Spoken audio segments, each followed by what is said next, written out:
One of the things that you'll be asked to do is to calculate the sum of interior angles for polygons. To do that, we're going to use just a simple formula that is 180 times n minus 2, and that's going to represent the number of degrees of the interior angles. The sum of the interior angles, meaning when we add up all these angles, whatever the degree measurement is, this will tell us what the total is. Now you can see where this would work if we were using a triangle, for instance, and that's a terrible triangle, but let's say we had a triangle. We know that the value of the sum of the interior angles of a triangle is 180. We talked about that before in class. Well, there are 3 sides. N is the number of sides.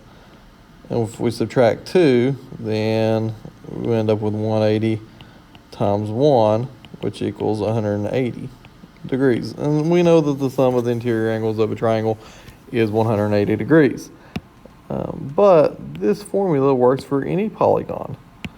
So let me go ahead, let's get rid of this.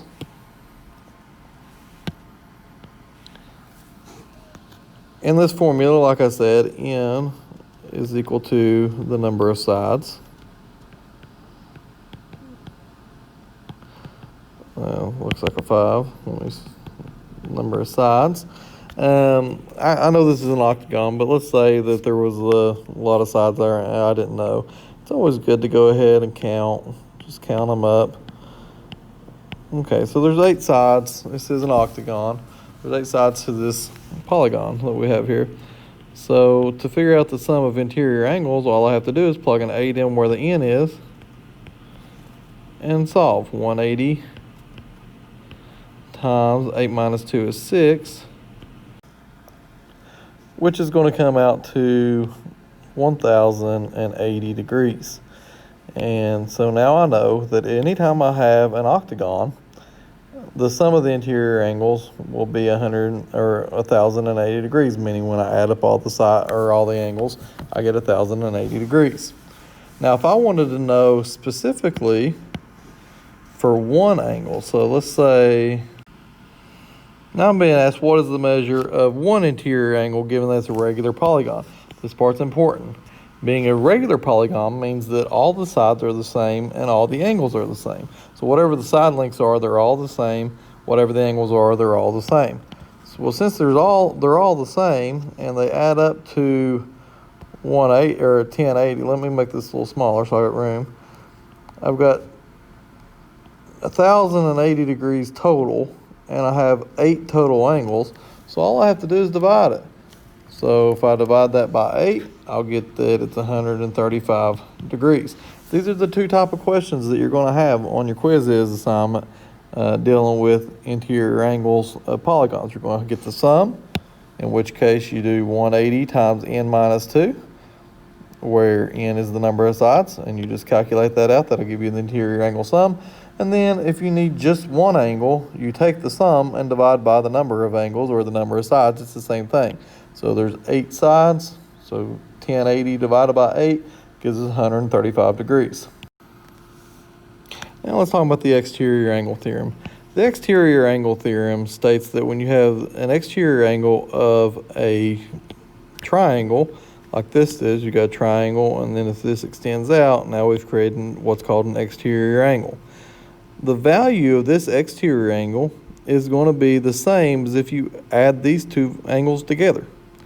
Now you could probably see why that would work, because the sum of all these angles would be 180 degrees, and then the sum of these angles that are a linear pair along this same line would be 180 degrees. So whatever the value of this angle is, then I'd do 180 minus 115 would give me this value.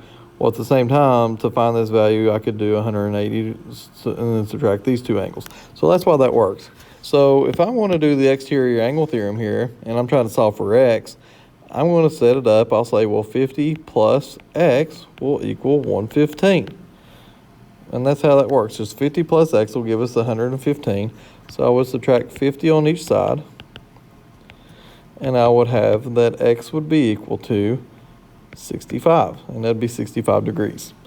That's all there is to it. That's all the exterior angle theorem is. It just says this angle plus this angle gives us that angle. Now, you think, well, it's probably not that big a deal. I've got these numbers in there. I could have also solved for that angle and used it to get to here. Well, that's true, but that's not always going to be the case.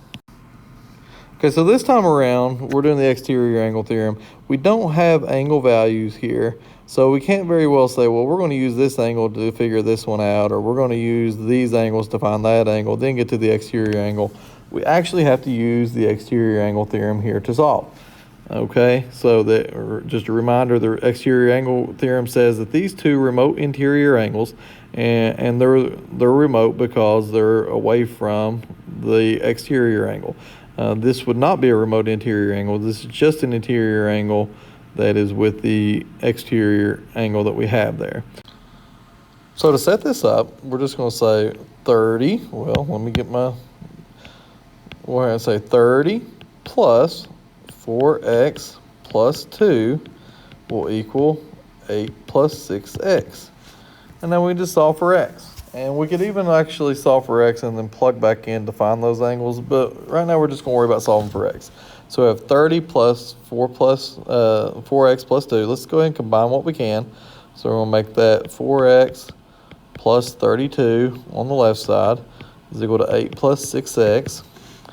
And now we're just going to go ahead and solve for the x. So I want to keep my x's positive. I'll cancel off the left side because I have more x's on the right, and I want to keep them there. So I have 32 is equal to 8 plus 2x. And I can subtract 8 on each side, and I have 24 is equal to 2x. And if I divide each side by 2, now I have that x is going to be equal to 12. Not that bad. Now, like I said, if I wanted to, I could plug that 12 back in and figure out these angles. So let's go ahead and do that. We're going to say, okay, well, 4 times 12 plus 2, and that's going to give us 4 times 12 is 48 plus 2, which is 50. So we're going to say that's 50 degrees. So let's say, okay, well, let's make it 50. All right, let's take that out. We're going to say that's 50 degrees now. And if that's 50 degrees, then our exterior angle of 8 plus 6x must be equal to 50 plus 30, which is 80. So let's just go ahead and throw it in there and see if it works. 8 plus, instead of x, I'm going to plug in a 12, and we'll see if this makes it a true statement. 8 plus, let's see, 6 times 72, or 6 times 12 is 72, so I have 8 plus 72. Does this make it true? 8 plus 72 is 80? Yeah, that works out. So that's just a way of checking it and everything. But remember, exterior angle theorem, these two angles will give you a sum that will be equal to the exterior angle. All right, so let's talk about isosceles triangles real quick. Isosceles triangles are when you have two sides that are congruent to each other, and then you have a base. So you got two congruent legs, and then you got a base. And whatever angles are across from our congruent sides, they're also going to be equal to each other. So super simple here. I have that x would equal 75 degrees. That's the value of that angle, because this angle has to be the same as that angle because they're the ones across from the matching sides. Also, if I wanted to say, let's make this a y, let's just say I wanted to solve for y. If I wanted to solve for y, then all I'd have to say is, okay, well, 75 plus 75 plus y would equal 180. And 75 and 75 is 150, plus y would equal 180. All I'd have to do is subtract 150 on each side. I don't know why I wrote it that way. It's kind of weird.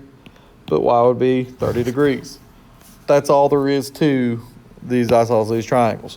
So sometimes, you know, and you might not have even had the x value. Let's say that wasn't there, and you were trying to find y. It's still the same thing, because if this is 75 degrees, then that's also 75 degrees. So then you would use these both being 75 to figure out that the missing y value would be 30. And then, like I said, if you're looking for the ones the same, all you gotta do is copy it over here. Now, another scenario, let's get rid of all this. Let's say you don't have any of that. you might have been asked, okay, let's just go ahead and throw a number in there. Let's say this was 40 degrees. You might have said, okay, well, that's 40 degrees. Let's figure out what x is now. Well, now I don't have that this is the same to go off of. So what I would have to do is 2 times x, because I have 2 of these would be the same value. 2x plus 40 would equal 180 degrees, right? Or you could have even just said x plus 40 equals 180 degrees. It doesn't matter, because the x value, this is going to be the same here and there. Now, you probably are smart enough to figure it out without actually writing down the formula, but all you have to do is subtract the angle that we're given there from 180, and I have 2x equals 140, and then I just divide it by 2. Even if you don't set it up mathematically, I think most of you are probably going to be able to understand that this is what you're going to do. You're going to say, okay, well, these 2 angles are the same, and their sum has to add up to that to give us 180. So 180 minus 40 gives you 140, then divide by 2, and you get 70. Doesn't really matter if you write it all out like this. As long as you understand that, we're good. But that's how isosceles triangles work. They're not really that bad. Let's look at one other thing while we're talking about isosceles triangles. There also are special isosceles triangles, which we know as equilateral. And equilaterals, real simple. They've got all 3 sides are the same, and all 3 angles are the same. So every equilateral triangle you have has 60-degree angles all around. And then whatever value you had, let's say that this was 10, then that's 10, and that's 10 as well. All the sides are exactly the same. All the angles are exactly the same at 60 degrees. And this is called an equilateral triangle. Equilateral triangle. Y'all, that should be enough to get you through the entire assignment that you're doing today. You might have to watch this, kind of slow, go back through it on some different parts, pause, whatever. But these are skills that you need to know.